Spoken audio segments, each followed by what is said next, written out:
এই সমস্ত বেল্লেপনা, এই সমস্ত খারাপ দৃষ্টান্ত এইগুলো কেন হবে এবং এর বিরুদ্ধে আইনগত ব্যবস্থা গ্রহণ করা উচিত। সারা পৃথিবীর কোটি কোটি যে সনাতন ধর্ম অবলম্বী আছেন তাদের ধর্মানুভূতিতে তারা আঘাত দিয়েছেন।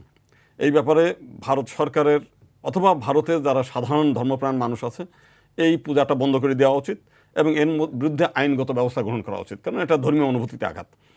আমাদের যে ধর্মীয় বিধান দুর্গাপূজার যে বিশেষত্ব, সেখানে অসুর হচ্ছে অশুভ, মানে এসের প্রতীক, অশুভ শক্তি, কিন্তু তারপরেও এই পূজার মধ্য দিয়ে অসুরেরও পূজা হয়, তার গলায়ও একটা পৈতা দেওয়া হয় এবং তাকে অশুভ থেকে শুভর পথে আনার একটা প্রচেষ্টা করা হয়।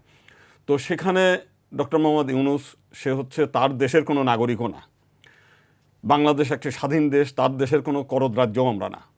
তো আমার দেশের প্রধান উপদেষ্টা যিনি, তিনি তো আমার দেশের নাগরিক। তা আমার দেশের নাগরিককে একদিকে তারা ধর্মীয় অনুভূতিতে আঘাত দিয়েছে, দ্বিতীয়ত হচ্ছে এই আমার দেশের যে উপদেষ্টা, সেই উপদেষ্টা তো তার দেশের কোনো ক্ষতি করে নাই, তার দেশের কোনো আধিপত্য বিস্তার করি নাই, তার দেশ নিয়ে আমরা কোনো কিছুই করি নাই।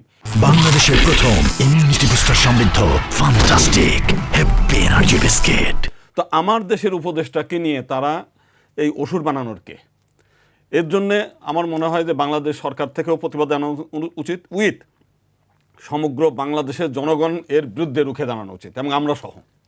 আমরা ইতিমধ্যে বাংলাদেশ জাতীয় হিন্দু মহাজোট এর বিরুদ্ধে অনেক আগেই আমরা প্রতিবাদ জানিয়েছি। সঙ্গে সঙ্গে এই ঘটনা আমরা প্রতিবাদ জানিয়েছি, কারণ এটা আমাদের ধর্মীয় অনুভূতিতে আঘাত।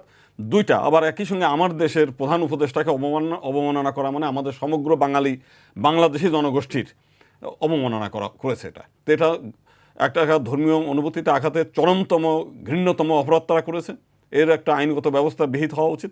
আর দ্বিতীয়ত হচ্ছে, যেহেতু আমরা অন্য একটি দেশ, এই কূটনৈতিকভাবে হোক এবং বাংলাদেশের জনগণের পক্ষ থেকে হোক এই ঘটনার প্রতিবাদ জানানো উচিত। এবং একই সঙ্গে ভারতে অবস্থানরত যে সমস্ত সব মানুষগুলো খারাপ তো তা না, সেখানেও অনেক দেশপ্রেমিক আছে যারা প্রতিবেশীর সঙ্গে সম্পর্ক ভালো রাখতে চায়, এমন যারা বিশ্ব কল্যাণের জন্য চিন্তাভাবনা করে, সেই সমস্ত লোকদেরও রুখে দাঁড়ানো উচিত যে এই সমস্ত বেল্লেপনা, এই সমস্ত খারাপ দৃষ্টান্ত এইগুলো কেন হবে। ভারতবর্ষের মতো একদিকে বলছেন আমরা গণতান্ত্রিক দেশ, সভ্য দেশ, আর একদিকে এই সমস্ত অসভ্য কার্যক্রম কেন চলবে?